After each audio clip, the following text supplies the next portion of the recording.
रत्नागिरी नगर परिषद यांच्या विशेष सभेत नवीन अर्थसंकल्पाला मंजुरी देण्यात आली असून मालमत्ता धारकांसाठी महत्त्वाचा निर्णय घेण्यात आला आहे।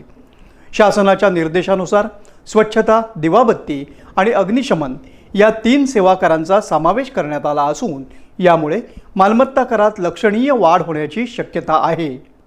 मला सगळ्यांनी सहकार्य करायचं आहे अशी विनंती मी आपणा सगळ्यांना करते। आणि हा शहर विकासाचा जो आराखडा आहे ही निरंतर प्रक्रिया, या सर्व प्रक्रियांचे महत्त्वपूर्ण घटक या 2026-27च्या अर्थसंकल्प चर्चेसाठी आणि मंजुरीसाठी सभागृहामध्ये आपण सादर करत आहोत। 16,80,882 रुपये भांडवली खर्च 204 कोटी 50,62,00,000 अशी अंदाजित 2026-27 साठी अखेरची शिल्लक आहे 18 कोटी 97,35,707 असा घोषवटा आहे।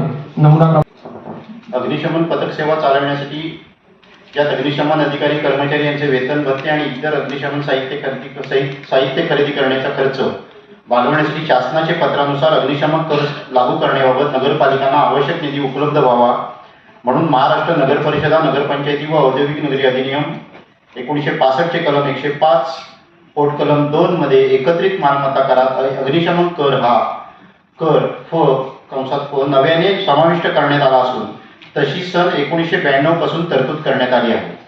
रत्नागिरी नगर परिषदेच्या एकत्रित मालमत्ता करात अग्निशमन कर आकारला जात नाही, तरी तो आकारणे आवश्यक आहे। त्यामुळे नगरपालिकेच्या उत्पन्नात वाढ होईल, तरी सदर कर मालमत्ता कराच्या 2% लागू करून त्याद्वारे प्राप्त होणाऱ्या उत्पन्नातून सर्व आवश्यक उपकरणांसह सुसज्ज अग्निशमन दल उभे करण्यास मदत होईल।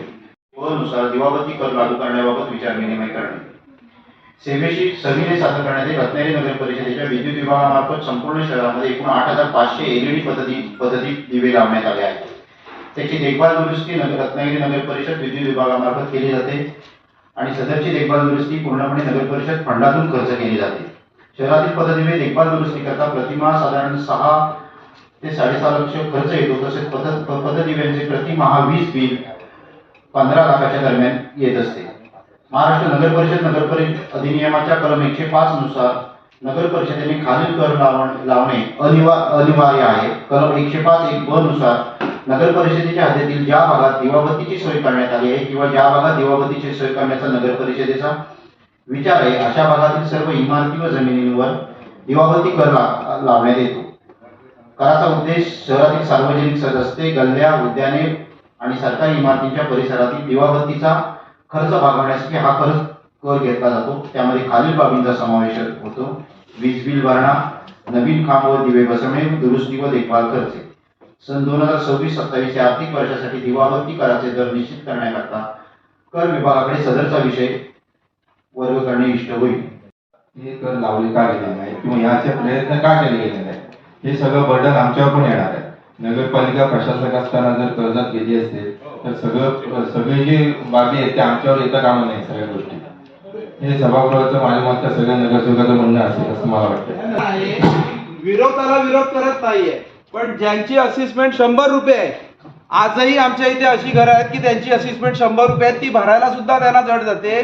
तर 360 रुपये महिन्याला तुमचा स्वच्छता कर भरता येईल का, विचार करण्यासारखी गोष्ट आहे। आपलं जे म्हणणं आहे ना ते आम्हाला लक्षात येतंय, पण हे काय आहे ना कोणीतरी नगरपालिकेने इथे बनवून आपण ठरवलेले नियम नाही जे शासनाच्या राजपत्रात आलेले आहेत। राजपत्रात उद्योग करता म्हणून लोक असाच विचार करणार नागरिक सर्व की आता याने 2% 6% झाली संपलं सर। नंतर विषय क्रमांक 19 मला वाटत होतं की अजून 2% उंची वाढत गेली आहे, पण ते असं वाढत गेलं तर सर्व नागरिक म्हणणार आहे की आज ते सर्व नवीन नगरसेवक जोडून केले आणि हा आमच्यावरती हा नवीन। माझं तर म्हणणं आहे की मंत्री महोदयांबरोबर याची चर्चा करा, कारण येणारा आत्ताचा जो काळ आहे, जर 30 रुपये तुम्ही प्रत्येक घराला जर बसवणार असाल तर त्याचे 360 रुपये होणार। हवा होता निर्विवाद सत्य आहे, पण आपण आत्ताच निवडून आलेलो आहोत, 3 महिने जेमतेम होत आहेत, तर हा जो कर आपण जो बसवतोय हा 2% सर्वांना जर बसवला तर तो योग्य आहे। पण जर तुम्ही प्रत्येक घराला म्हणत असाल 30 रुपये तर 100 रुपये ज्याची घरपट्टी आहे त्याला 360 रुपयेचा जर स्वच्छता कर बसणार असेल तर तो थोडा अयोग्य वाटतोय. याचा विचार करावा हे मी माझं मत व्यक्त केलं. इतर सदस्यांचं ह्याहीपेक्षा मत वेगळं असू शकतं. जे सर्व सदस्यांचं मत असेल बहुमताने तेच माझं असेल, पण मला जे वाटतं ते मी बोललोय. तो स्थगित करावा पुढचे आणि चर्चा करू आपण त्याच्यावर. पालकमंत्र्यांची आपण चर्चा करू आणि त्याच्यात जर काय कमी जास्त करता आलं तर आपण मोबाईल पुढच्या मीटिंगला हा विषय मंजूर करूया. सर्व सदस्यांच्या आलेल्या सूचना मान्य करून आपण आपलं बजेट मंजूर करूया आणि आजची ही सभा खेळीमेळीच्या वातावरणात संपली.